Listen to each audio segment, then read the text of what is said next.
jam hire mon bandiraɓe sehlaɓe heɗotoɓe radio Jowol Sare en garti hande oɗo ñalawma walla oɗo jamma altini hawri ko 16 lewru juin hitande ujunnaji 2025 habruji moɗon e ɗemgal Pulaar titruji meɗen mawɗi guiɗoɗen ko toon to États-Unis kanko biyeteɗo Bolla ene wayno ko barnoɗo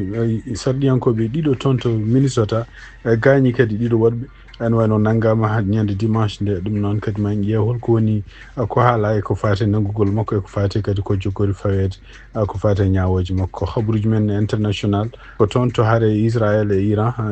ɗeɗo leyɗele ɗiɗi nen continue hande bommodirde ɗum noon ene wayno koye jamme hono kamɓe Israël ɓe mbawi bombude télévision national gonɗo toon to Téhéran ɗum noon kadi ko hunde nde ganduɗa journaliste uji international uji kondani ɗum ɗon pour wiide ko hadde liberté de presse habruji men ko fate conflit o kadi men ƴeew kadi support mo ganduɗa kamɓe Israël e kamɓe Iran ɓe jogui oɗo sahaji ko fate leyɗele toon to Moyen-Orient e leyɗele aduna men ƴeew kadi réaction toon to Sénégal ko fate oɗo conflit habruji men manaw en kadi toon to Chine e toon to Russie ƴeewen kadi hol kamɓe no ɓe jiiri ndeɗo haare wonde hakkude Iran e Israël e kadi holko ɓe jogori wadde hen ma en cakkitoro habruji men international toon to Europe hono kanko Donald Trump wonno toon koye batu mbiyata G7 ɗum noon ko leyɗele jeeɗiɗi ɓuuri jogade ngaalu o e aduna he ko toon wonno en wayno ko gummoto toon e jamma hen e wiide mabɓe sibabu nde haare wonde toon to Moyen-Orient ɗum woni titre uji men ɓurɗo mawnude oɗo journal ma en gartu desuji muɗum joni joni.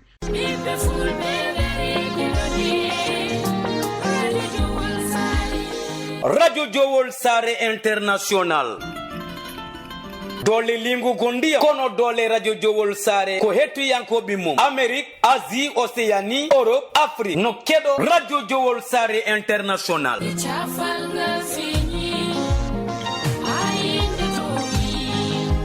Jiɗɗa ko kabaruji jaggu Radio Jowol International gilay émission ngaji dini ha e fina tawa tarindi kono ɓamtare kala kena wallita gurdam ade ena yewteno haale e nder Radio Jowol International ko Burkina, Mauritanie, Cameroun, Sénégal kono Radio Jowol International no haale saforore. جول ساري موجودة من أجلكم سعادتنا تكمل بالتعاملنا معكم wolo képp kuy xeet boo xamante ne yaa ngi ci àddina bi rek Radio Jowol Sare mbégteem ak bànneexam mooy ànd ak yéen liggéey kon bismillah so ninke Radio Jowol Sare a wiki temberini qas woni sababu ngona pullo capa so ninki walla wolof gueɗal ma nen eya nder Radio Jowol International wonandi jogiiɓe publicité ji jokkondiru eya Radio Jowol International caggal indicatif Mauritanie waɗa 46 53 84 09 walla mbaɗa 44 18 77 18 walla mbaɗa indicatif dowlaji dendude Amérique plus 1 513 668 03 94 bandiraɓe musidɓe tedduɓe heeɗi min Abou Diop El Hadji Ngori momi hetto Radio Jowol International.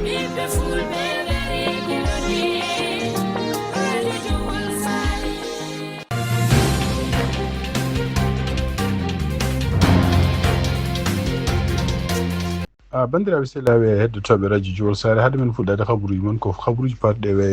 ko siftinde an tan e wayno ko ɗeɗo balɗe 4 walla balɗe 5 garoje tu wonɓe diwan Ohio no wayno ko keneli e toɓoji ɗum noon e wayno ko hande jamma woni joni ko 10 heures to Cincinnati ɗum noon e wayno ko toɓoji en ɗamina kadi ma continue ha minuit jamma toɓoji ɗi kadi ma darto ɗon ha 4 heures du matin walla 5 heures du matin kadi nden ɗi puɗɗito kadi en wayno ko ñalawma janggo hawnaki ma darto hedde 7 heures de suba kono noon kadi en ɗaminama waɗi gartu jamma talata kadi goɗɗi continue talata ko ɓuuri hewde e ñalawma hawnaki ma wawa toɓoji kono no kewata ene wayno ko ñande aljuma nde hawnaki ma nangue yaltu kadi talata gartuyo ko nden kadi toɓoji ɗi gardata kadi koye keneɗe.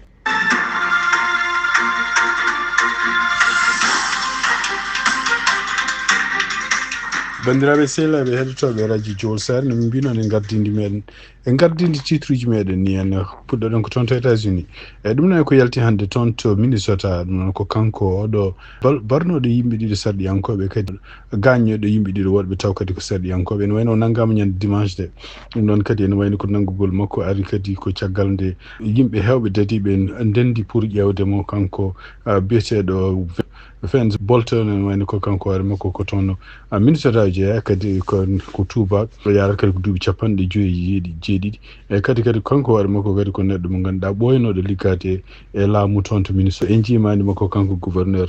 mo Minnesota tungnata hande e habruji kalani wayno ko taka oɗo sa joni ko degré gadano ɗiɗo debbo e gorko ɓe wari ɓe wayno ko ɗum ko ñawore makko wonande toon to Minnesota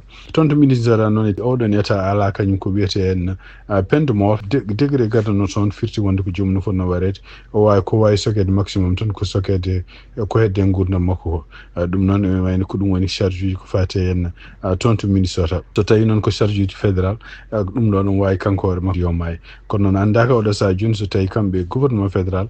justice mo kanko Donald Trump surtout en tawde oɗo kadi barɗo yimɓe ko neɗɗo mo ganduɗa en gullitoɗo surtout ko fate ɓe wari ɓe ko yimɓe ko démocrate en kadi ko contre Trump e kadi ko yimɓe newnude walla yiɗɓe mawninde walla yiɗɓe gonɗinde ko fate avortement ji ɗum ɗo fof ko hunde nde ganduɗa kanko Donald Trump hawnayyi komo welti hen donc andaka so tawi gouvernement fédéral ne jogori fawde makko hunde surtout yen ha ñawore makko yetto ko fate mayde wawi wonde fof ene wayno ko kanko Bolter ene wayno warino représentante goto biyeteɗo Melissa Hortman kañum gorko mumen waɗi ɗumen ko ñande samedi nde waɗi ɗumen ko galle mumen toon Minnesota caggal muɗum kadi o gañino kadi sénateur goɗɗo biyeteɗo John Hoffman e joom suudu muɗum kañumen o gañi ɗumen ko galle mumen caggal muɗum ene woni yitnoma e nder oto makko liste yimɓe hewɓe taw ko yimɓe heɓɓe fof ko yimɓe ko sénateur uji walla représentant ji démocrate en jeeyaɓe toon to Minnesota noon ko leydi mo ganduɗa en ardi ɗum toon ko gouverneur o ko démocrate e kadi ko leydi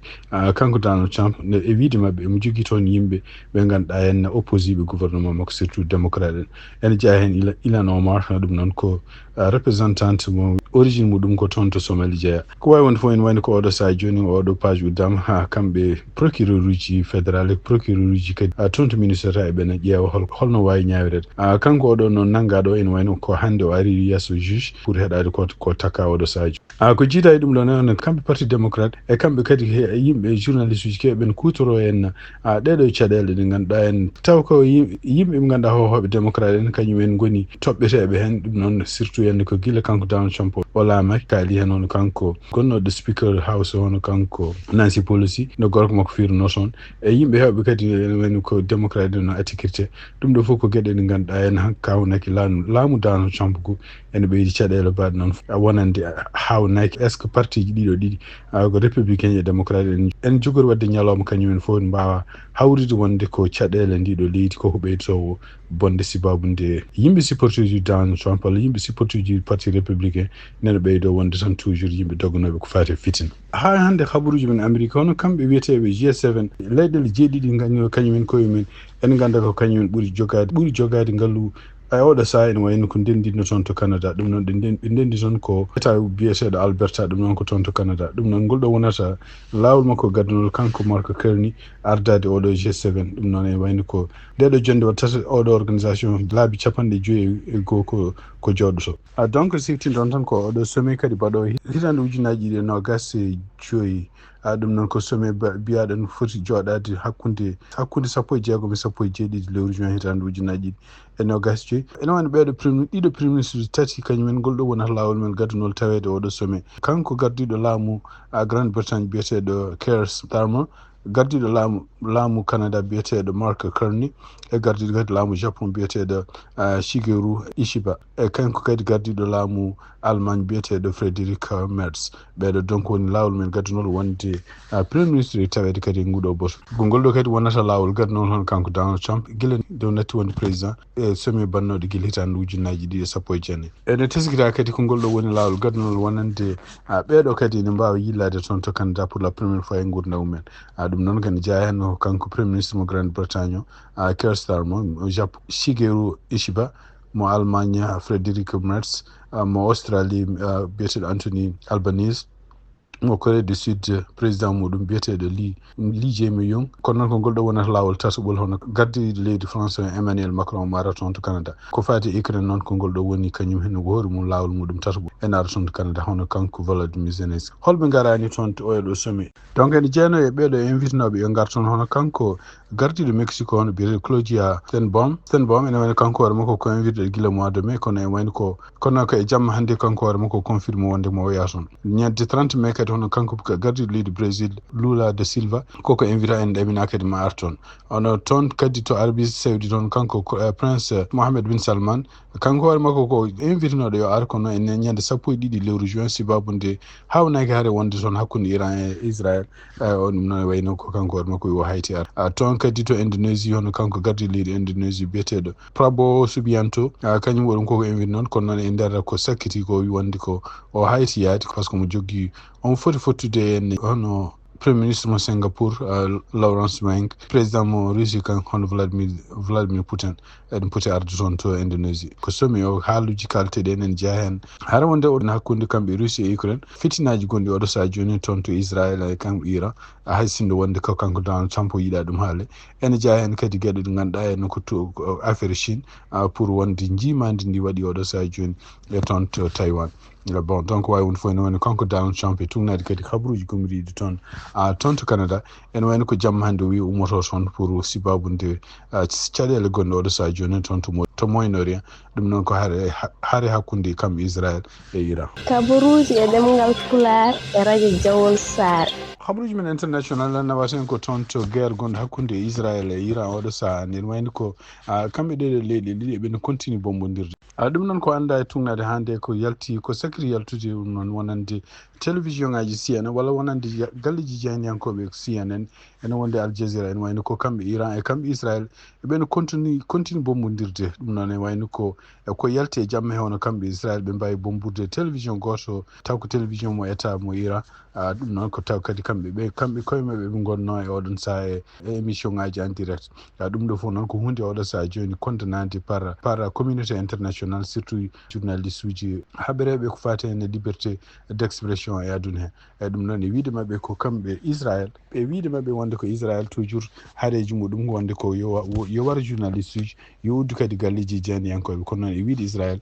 kañum hoore mum bombardude oɗo nokku télévision gonɗo toon to Téhéran ene wayno ko par ce que télévision gonɗo Téhéran wona galleji mbaɗowo liggey ko fati jeyniyankagal kono noon ko galle kutortoɗe ko fati politique galle kutortoɗe kadi taw kamɓe garde révolutionnaire e mbaɗatono opération ngaji mabɓe kono noon ko tuma ko yalti kadi caggal muɗum wonde ko kamɓe Israel eɓe tumi wonde ko kanko Ayatollah Ali Khomeini biro makko ene sengi e oɗo télévision e kadi e wiide kanko Benjamin Netanyahu kanko Ayatollah Ali Khomeini so tawi o waraka ene wayno ko guerre o dartota ko ɗum noon e wayno ko eɓe goni koye ƴeeɗo feere fof noɓe mbardima ko wawi wonde fof tugnade kadi habaruji gomiriɗi toon to Téhéran ene wayno ko Téhéran wi nen continue neldude missilaji muɗum e oɗo jamma ɗum noon ko ɗo ha suba ɓe mbi ɓe dartota ko sibabunde ene wayno ko Israel e surtout yande galleji mabɓe télévision ngaji e yande nokkuji ɗo gonduɗa en taw civil en goni ko kanko Donald Trump o somi gonɗo toon to G7 ko ɗum waɗi artata hande jamma hande e wiide makko kadi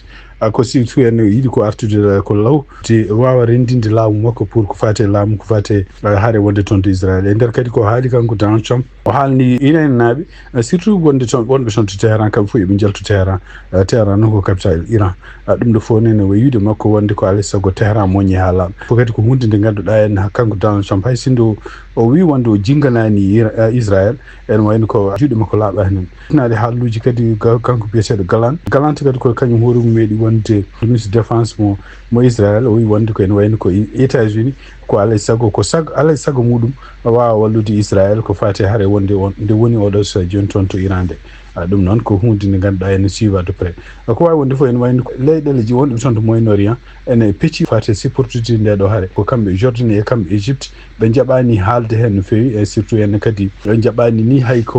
haare wonde toon to Gaza nde ene kamɓe koye mabɓe feññikinade hen pour condamde walla kañum felde walla salade ni en jogodade ceylagal e Israel hay sindo wonde ko communauté international to wawi wonde fof ene continue condamde yimɓe no mbaradete toon to Gaza ni e ɗum noon kadi ɗum woni ko ɗum woni kanko gardiɗo leydi Turquie nder message uji ɗi o haali hanki walla hicci hanki ko haalde kanko prince mo Arabie Saoudite Mohammed Ben Salman e kanko kadi roi mo Jordanie o haali hen haaluji kewɗi pour yennudeɓe kamɓe leyɗel arabe walla leyɗel won toon to Moyen-Orient eɓe deƴƴi ɓe jaɓani haalde haydara e surtout henno kadi ndeɗo haare nde Israel continue e wiide makko Israel ne continue en provoque pour ha wona haɗa international hayaji ɗum ɗo fof kadi ko hunde jogorde bonnude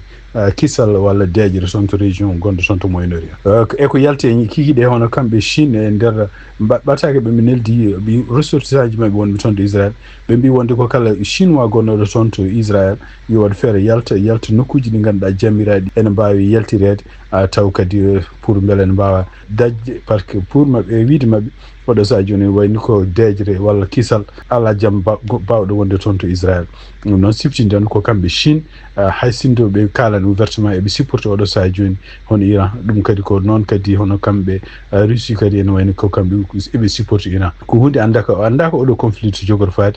kono noon e wayni ko kanko Benjamin Netanyahu mo continue wiide wonde ko alay sago continue warde doole Iran jogui foof surtout kadi warde kala ardiɓe ɗumen toon guilay kanko Ayatollah Khomeini e nder kadi message mo windi mo haali ñalawma e télévision Tel Aviv kanko Benjamin Netanyahu o wi wonde ko sibabude bombardement ji ɓe mbaɗi toon to Iran ɗi ene wayni ko oɗo sa joni ɓe duttini doole Iran jogui ko fate no programme muɗum nucléaire ɗum noon ko dumunno juuɗo ɗum ɗo fof noon ko hunde nde gonɗinaka oɗo saji siftinde on tan ha hande ene wayni ko kamɓe ni Iran ni Israël ene wayni ko ala jeyndiyankoɓe wonɓe toon wawɓe vérifiede kala koɓe kalata ko fati e mayɓe toon walla bonnandeji gonɗi toon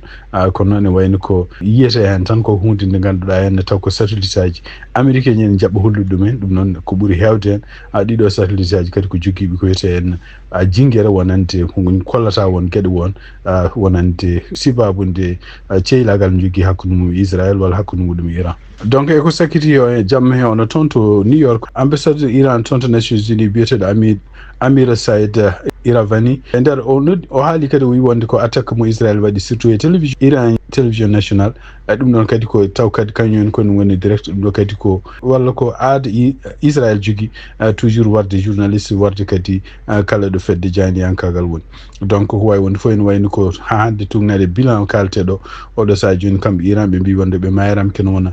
temedde yimɓe nogas sibabude bombardement ji Israël waɗata toon to Iran ene wayno kadi ne waɗi ɓeɗon mayɓe kadi ne waɗi yimɓe nogas taw ko sukaɓe ɗum noon ɓe mbi wonde ke oɗo sa joni ɓe gañirama ken wona ujunere neɗɗo ko gañiɓe toon to Israël ene wayno ko Iran wi wonde ko yimɓe mayɓe toon to Israël sibabude bombardement iranien jettima yimɓe nogas e nayo ɗum noon kadi ken siftinde on tan ko ala confirmation goɗɗo jogaɗo to ummade toon to Israël ɗum noon e fedde wotere defandoɓe journaliste uji ɗum noon ko fedde wona gouvernemental kañum hoorumum e nder yenni kadi ene wayno ñiigui kadi hono attaque mo Israël waɗi contre oɗo télévision gonɗo toon to Téhéran nder kamɓe koɓe kaali ɓe mbi wonde ko ɓerɗe maɓɓe boni sibabude yiide bombardement ji taw ko télévision nokkuji ɗi ganduɗa hen taw kadi ko journaliste uji liggoro hen ɗum noon haali ɗum ko kanko biyeteɗo Sara Kouda noon kañum woni représentant oɗo organisation toon to Moyen-Orient e toon to kadi Afrique du Nord ɗum noon kadi kañum woni directeur muɗum ɗum o haali e nder ko posti X ene wayno ko kanko Donald Trump haaluji ɗi haalata ene woni jiiɓi hen saji o wi wonde ko wonde ɓe dañi wonde ko Iran ma arre joddo e mabɓe haalde e mabɓe e hen saji kadi e mbiya wonde ko ona wiide kadi wonde ko bombardement ji Israël waɗata ɗi alay sago Iran Téhéran surtout capitale Iran moƴƴa ha laaɓa e alay sago kadi kanko Donald Trump kadi wi wonde ko Benjamin Netanyahu ko haalata ko pour wonde ko alay sago régime gonɗo toon to Iran wayle ɗum ɗo fof noon ko hunde jiiɓide oɗo saji joni andaka est ce que kanko hoore makko mo andini wonde ko woni ko jinggude walla hen sadio mo andini wonde ko haalata ko kadi ko hunde hawnaki ne jiiɓa kamɓe Israël naɓe kamɓe Iran naɓe réaction hande toon to Afrique surtout toon to Sénégal ene wayno ko kamɓe gouvernement Sénégal ɓe no poɗodiri oɗo saji joni ɗum noon ko ambassadeur Israël gonɗo toon to Dakar e ambassadeur mo Iran gonɗo toon to Dakar ene wayno ko kamɓe koye mabɓe eɓene ɗaminno wonde ko goto mabɓe foof ma Sénégal jingal ɗum walla ma ƴeftu position mo ganduɗa e kene supporte ɗum kono noon e tugnade communiqué officiel gummiɗo toon to Sénégal hay sindo journaux ji Sénégal fof mbi wonde ko Sénégal ƴefti kañum hoore mum position muɗum pour andinde holmo supporte ene wayno ko haala ka leerani no fewi ɗum noon e nder communiqué gummiɗo toon to ministère des affaires étrangères walla ministère toppitiɗo ko fate mo mbiyata intégration africaine et des affaires étrangères taw ko kanko Yacine Fall ardi ɗum ene wayno ko communiqué o haali wonde ko Sénégal oɗo sa joni ne jogui fayre mawde sibabude attaque baɗɗo toon ñande 12 lewru juin taw ko kamɓe Israël mbaɗi ɗum toon to Iran ɗum noon ko noon communiqué wonde kadi e wani ko kamɓe Sénégal eɓe condamné oɗo eɓe caɗi oɗo sa joni kala jangol walla kala toñangue ɗum noon kala yaɓɓude kuule international taw kadi ɗum noon ko hunde kadi wonde menace pour ko fate jaam e kisal e aduna he ɗum noon wani ko Sénégal oɗo sa joni e nder communiqué ko haali wi wonde kadi ñaagui wonde koye jeygol darto ɗum noon ko hakkude kamɓe Israël e Iran ɗum ɗo fof noon firti wonde ko wona hunde lerde no fewi kanko ambassadeur mo Israël e kanko ambassadeur mo Iran kamɓe ɗi fof ene wayno ɓe mbawino neldude signe uji fati gouvernement Sénégal pour ƴeftude holmo position ɓe ƴeftata hay sinde wonde ko kamɓe Sénégal oɗo sa joni ɓe condamnani directement Israël ene wayno ko ɓe jaɓɓani kadi wallude no fewi Iran ko fati haalde ha laaɓa pour wonde ko Iran koko tooñ donc kadi ko ɗin déclaration ngaji kadi jiiya toon to Mauritanie on parti gonɗo au pouvoir on parti INSAF kadi communiqué moɓe koɓe jaltini ñande aljumande ɓe mbi wonde ko jangol kamɓe Israël doole mabɓe yande toon to Iran ɗum ɗon kadi ko yaɓɓude kuule international ɓe mbino ɗiɗo agression ngaji ɗum ɗo fof ko hunde nde ganduɗa henna ko yaɓɓude charte de Nations Unies ɗum noon ko kuule ɗe ganduɗa henna kañumen tambinde Nations Unies ko wawi wonde fof ɗum ɗo kadi ko hunde déclaration ngaji ɓurɗi wawde yiyede e leyɗele wiyeteɓe ko juuɗe walla leyɗele ko wiyeteɓe ko arbeɓe ɗi won hen jaɓɓe haala bandiraɓe sehlaɓe heɗotoɓe radio Jowol Sare habaruji ɗin jogo noon hannde ɗemgal Pulaar e oɗo jamma altine 16 lewru juin hitande 2020 gasi joyi gasi ha laaɓi ɗum noon ma en gartu janggo so Allah jaaɓi yen mbaala jaam on jarama.